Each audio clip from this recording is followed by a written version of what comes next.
السلام عليكم ورحمة الله وبركاته. مين فيكم جرب يحشي الطائر المنقرض؟ ما تيجي كده نصلي على الرسول ونسمي الله ونشوف حشناه ازاي. هتروحي على الفراخجي وهتقولي له انا عايزة الفرخة، هتقسميها نصين، هتقسميها من فوق، مش هتخليه يقسمها لك من تحت. هوريها ليكي دلوقتي، هتقولي له يعملها لك ازاي. طبعا انا غاسله كده الفراخ اللي معايا، غسلها كويس بخل وليمون وميه ودقيق، وغسلها تمام مره واتنين وتلاته زي ما انتوا حضراتكم شايفين كده. المكان ده بقولك ما يتفتحش خالص، انت هتقولي له يقسم الفرخه من النص، الصدر لوحده والوركين لوحده. بعد ما غسلتهم كويس واتاكدت ان ما عادش فيهم زفاره، هجيب بقى مناديل المطبخ وهنشفهم كده بحيث ما يبقاش فيهم خالص اي سوائل. تمام كده. شايفين لازم الوركين يكونوا مع بعض، وتخليه يحرص ان الجلد بتاعهم ما يتشالش خالص منهم عشان تعرفي تحشيه. هجيب بقى بصلة كده مفرومة، هنزل عليها بشوية فلفل اسود وبشوية بابريكا وبشوية ملح وبشوية سماق. هقلبهم بقى علشان تندمج كده البصلة مع شوية البهارات. بجد من غلاء الاسعار وغلاء اسعار الدواجن عادت بتخلينا نفكر ازاي نخترع لها وصفات تليق بيها.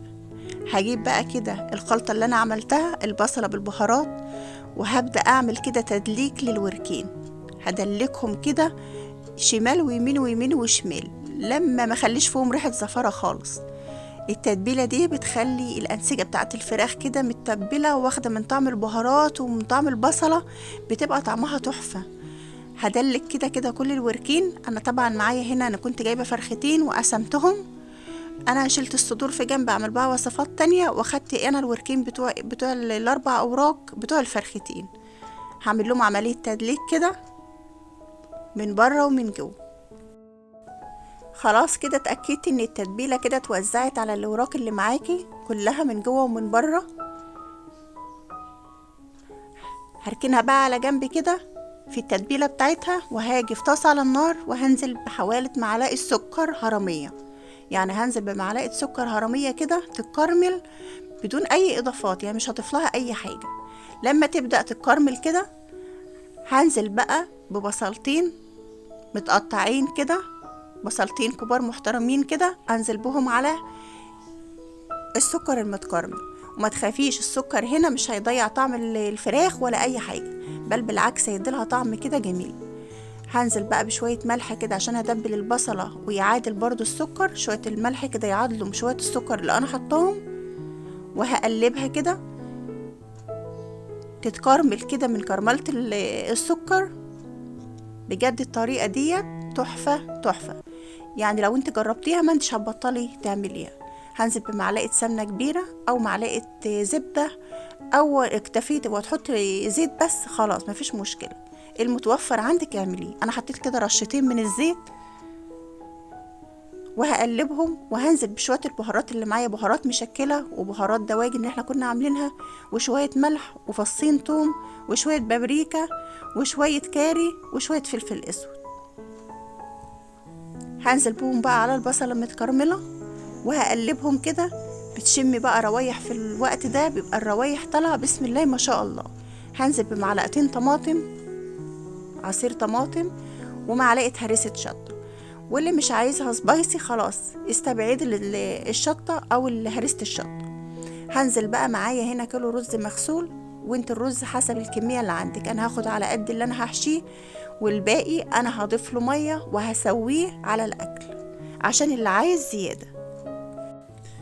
هقلب بقى الرز، ولو انت مش عايزة تضيفي كيلو كامل عليكي بتعملي نص كيلو ربع كيلو حسب الكمية اللي قدامك.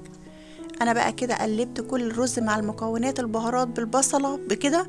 هنزل بقى بالمية سخنة مغلية، بس مش هحط المية العقد المظبوط، انا هقلل المية شوية لان انا عايزة الرز هنا 3/4 سوا، لان الربع التسوية التاني هيكتمل في الفرن، لان انا هحشي بيه الوراق. فكده انا مش هضيف له ميه كتير، يا دوبك ان هو متغطي بس، يعني مش هحط له العقد الكامل. وهغطي عليه بقى يستوي. هنا اهوت بوريكي انا حاطه المعلقه جايه لحد فين، يعني هو مش مغطي، يعني يا دوبك مغطيه الرز كده. تمام كده. هغطي عليه بقى ياخد 3/4 سوا. تعالوا بقى هنا نحضر فرشة اللي احنا هنفرشها للوراك اللي احنا هنحطها عليها.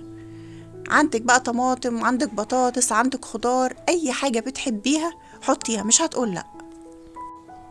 انا هنا جبت كام حبة طماطم كده، هقطعهم كده شرايح، وعندي كان عندي شوية بطاطس كده صغيرين، فاحترت اعمل بهم ايه، فقشرتهم واقطعهم برضو مش هيقولوا لا. هقطع بقى كل الطماطم اللي معايا والبطاطس عشان نفرشهم في الصينية اللي هنحط عليها الوراك. انا مش عايزه اقولك وراك بقى وكده، لا هو اكنه حمام محشي بجد. الخلطه كده في قلب الوراك ده كانت طعمها تحفه، يعني الولاد حبوها قوي. هقطع بقى البطاطس اللي معايا وهاجي على الصينيه. ما تشغليش بالك بالبخار اللي طالع من الصينيه ده، انا كنت بس بنشفها من الميه على البوتاجاز. فهنزل بقى بالبطاطس وهنزل بالبصل وهوزعهم كده عشوائي. تمام كده، هوزعهم. لو وصلت لحد هنا بقى صلى على النبي.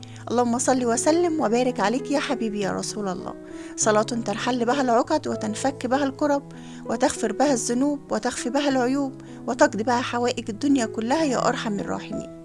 تعالي بقى نتبل بقى البطاطس بالطماطم برشة ملح كده بسيطة، ما تكتريش ملح برضو، وهرش شوية فلفل اسود وشوية بابريكا، بتخلي الطعم كده في حتة تانية. برضو ما تكتريش بهارات، لان كتر الحاجة بتخلي الطعم مش حلو، يعني كتر ما تكتري بهارات. هنا الرز وصل كده 3/4 تسوية. هاخد منه بقى شوية كده على قد ما انا هحشي بيهم، والباقي هسيبه نضيف في الحل على النار، وهوطي عليه وهضيف له شوية مية صغيرين يستوي بقى التسوية الصح الكاملة. هاخد بقى الرز كده بالخلطة الرهيبة الجميل ده، وهضيف بقى كده في اللي وراك وهحشيها كلها.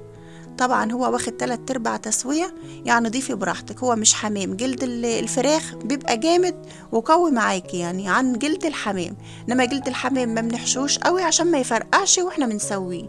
انت هنا حطي بكل جهدك. هجيب بقى خلة كده وهقفل بيها علشان الرز ما يطلعش بره وهو بيتسوى. انا عامه احنا هنحطها هتستوى على البخار، يعني مش هنحط لها ميه ولا هنحط لها اي حاجه، والبخار بقى هو اللي هيسويها، والسوائل اللي هتطلع من الطماطم والبطاطس. كده انا عملت كده الوركين الاولانيين وحشيته حلو.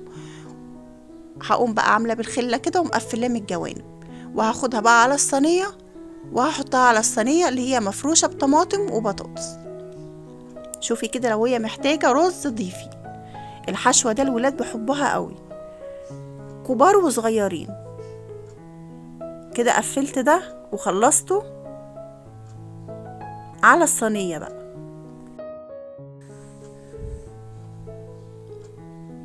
شايفين الجمال؟ بسم الله ما شاء الله. الوركين كده مليانين كده، ويعني مليان كيانهم كده ما شاء الله عليهم. هاجي بقى على الوركين التانيين وهحشيهم كده برضو بباقي الخلطة اللي معايا. وهنا كده كانت الجلد فاصلة عن الدبوس، فبوريكي كده بصبعي بقيت حشيتها رز كلها. شايفين الجمال؟ اللهم صل على النبي. جربوا بقى الوصفة ده، هتنفعك قوي على الفطور في رمضان، على عزومتك لو عملت عزومة. ما شاء الله الوصفة دي جميلة جدا. احنا بقى حطينا كده تحس كده ان هو ايه، طائر منقرض بدون راس.